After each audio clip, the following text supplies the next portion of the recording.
Teman-teman, aku mau nyambung video kemarin. Kalau kemarin aku belajar ilmu tentang masa laluku yang penuh dengan penderitaan, kesengsaraan, penuh dengan dosa, dan bagaimana aku mencapai kesadaran, pencerahan, di mana aku bisa menjadikan hidupku contoh untuk orang lain agar mencapai titik kesadaran juga, mencapai yang namanya ngaji diri. Karena apa? Ngaji diri itu kita belajar, yang kita perbaiki adalah diri kita sendiri.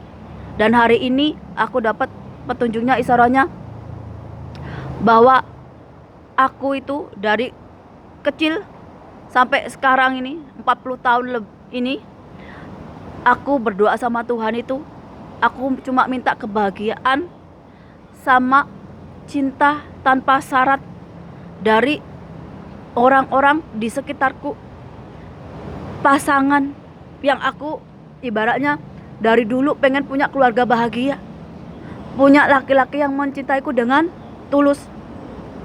Itu aja, simple.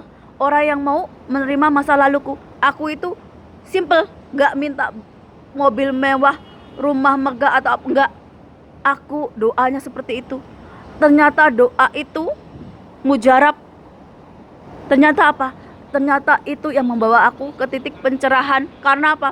Karena kebahagiaan dan cinta tanpa syarat itu datangnya dari Tuhan. Jiwa kita yang dibersihkan, hati kita yang dibersihkan, kita yang diberkati Tuhan, agar apa? Agar kita menemukan kebahagiaan sejati. Kita menemukan namanya cinta tanpa syarat dari orang lain. Karena apa? Karena kita juga mencintai orang lain sama seperti diri kita mencintai diri sendiri. Dan itulah sebenarnya yang diajarkan oleh Siddhartha Gautama atau Sang Buddha, bahwa apa? Melepaskan kesengsaraan, penderitaan, agar apa? Agar jiwa kita tenang, hidup kita tenang, mencapai kemakmuran. Dan berbuat baik itu melepaskan karma-karma buruk kita di masa lalu. Tapi aku ini lebih ke ngaji diri, memperbaiki diri.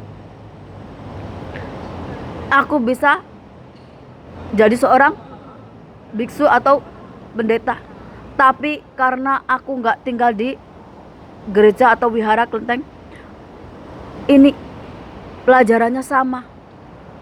Bagaimana caranya agar diri sendiri, diriku ini lepas dari yang namanya penderitaan, kesengsaraan, dosa. Untuk apa? Untuk mencapai pencerahan, mencapai kebersihan, baik hati dan rohani. Agar apa? Agar doa yang aku minta sama Tuhan itu diijabah, yaitu apa? Kebahagiaan, cinta tanpa syarat. Karena apa? Karena yang dua ini gak bisa dinilai pakai uang, gak bisa dinilai pakai duniawi. Karena apa? Karena butuh orang yang spiritual, rohaninya udah sama seperti levelku. Ya artinya apa? Dia gak memandang orang lain itu dari fisik ataupun covernya aja, tapi lebih ke batin, lebih ke rohani, yang disebut apa? Pasangan jiwa ataupun soulmate. Aku bersyukur walaupun Tuhan itu belum mempertemukan aku dengan orang yang mengasihiku dengan tulus, tapi aku sudah ada di posisi ini. Ini kenapa aku mengerti Sundaland dan Borobudur adalah karya-karya yang suci dari leluhur kita, sama seperti Ka'bah. Karena apa? Karena aku, kalau di zaman dulu, aku juga bisa jadi seorang resi. Yang apa? Yang artinya aku itu mengajarkan pencerahan, pendidikan moral dan akhlak etika. Bagaimana orang mencapai nirwana. Nirwana itu ada di bumi, itu juga ada di langit, yaitu apa? Ketenangan jiwa, kebahagiaan rohani. Ini Kenapa aku masih memegang ajaran dari leluhurku? Kenapa? Karena mereka tetap bagian dariku. Karena aku sudah masuk ke level mereka. Udah ngerti, oh seorang empu seperti ini. Oh seorang biksu seperti ini. Kenapa Allah menganugerahi mereka kesaktian, kelebihan Sabda Pandita Ratu? Karena apa? Karena mereka membersihkan jiwanya, mensucikan lahir batinnya, jasmani rohaninya. Aku mengerti kenapa Allah memberikan kelebihan kepada ratu, kepada raja Nusantara. Karena apa? Karena mereka batinnya udah suci, udah tegak lurus ke Tuhan, tauhidnya tauhid sejati, manunggaling kawula Gusti. Begitu juga dengan yang di Datan Cina ini. Ajaran Dharma. Tuhan mendedikasikan hidupnya untuk Tuhan, membawa pencerahan untuk orang lain, berdharma untuk orang lain. Ini meninggalkan duniawi kita, mematikan hawa nafsu kita. Ini yang paling susah, yang sekarang orang Islam atau orang kebanyakan gak mampu melakukannya. Kenapa? Karena hawa nafsu itu yang mengajarkan manusia gak mau tunduk sama Tuhan. Hawa nafsu ini yang mengajarkan manusia menjadi rakus, serakah, tamak. Akhirnya apa? Akhirnya kerusakan moral, kerusakan etika di mana-mana. Lihatlah Indonesia, bagaimana pemerintahannya yang korup, yang tidak ada keadilan dan kebenaran.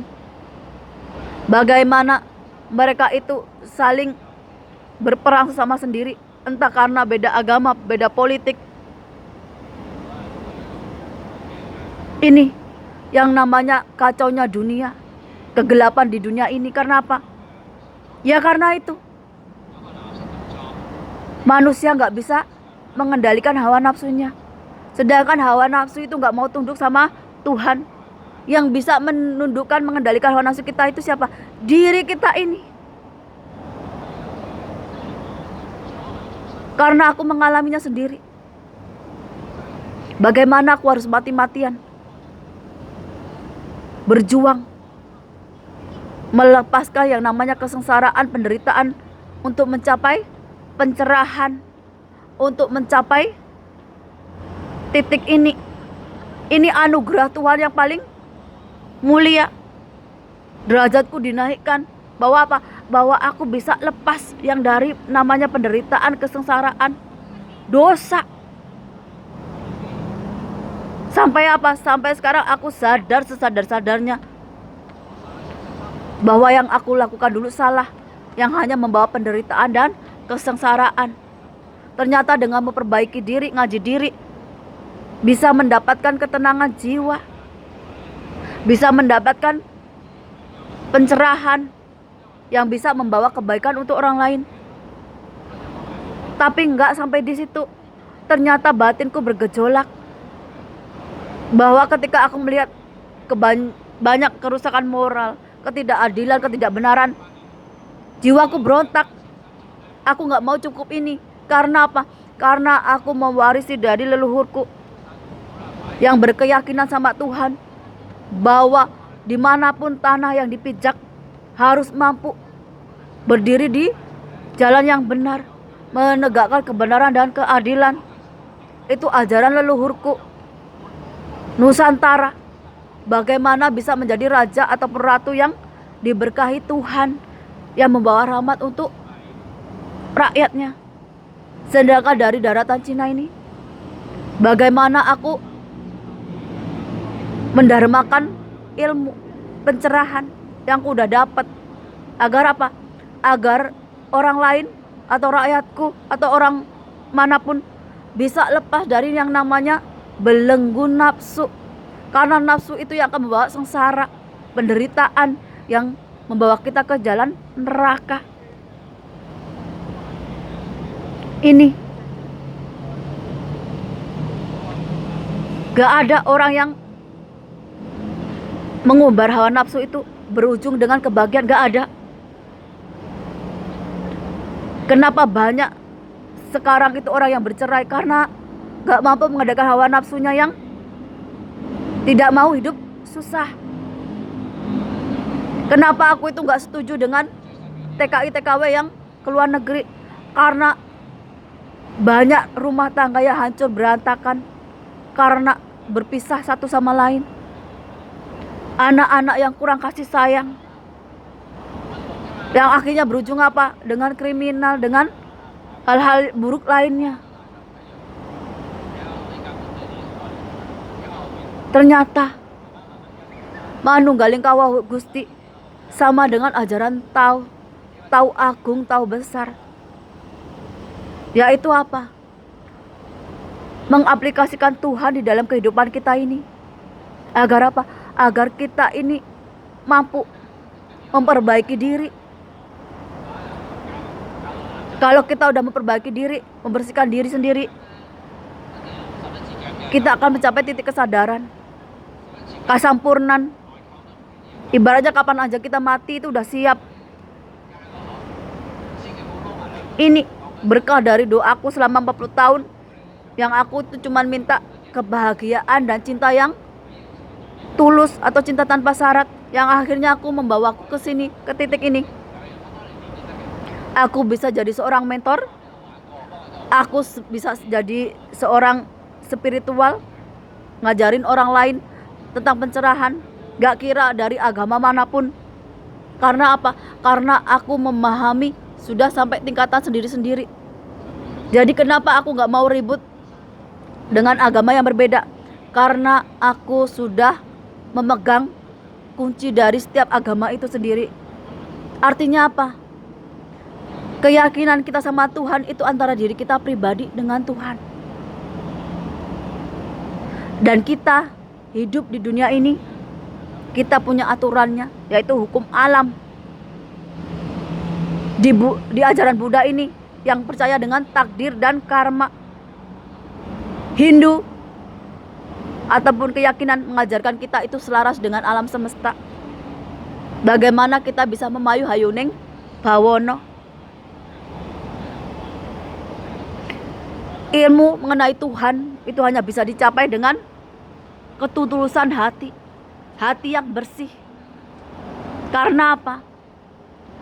Kalau ada hawa nafsu ataupun yang salah sedikit, sama aja kita ini hanya menipu diri kita sendiri dan menipu orang lain, ataupun jadi orang yang munafik. Karena apa?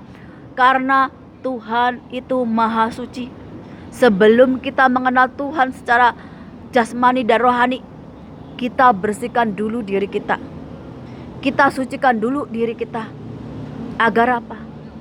Agar bisa mengenal Tuhan yang maha suci itu secara jasmani dan rohani.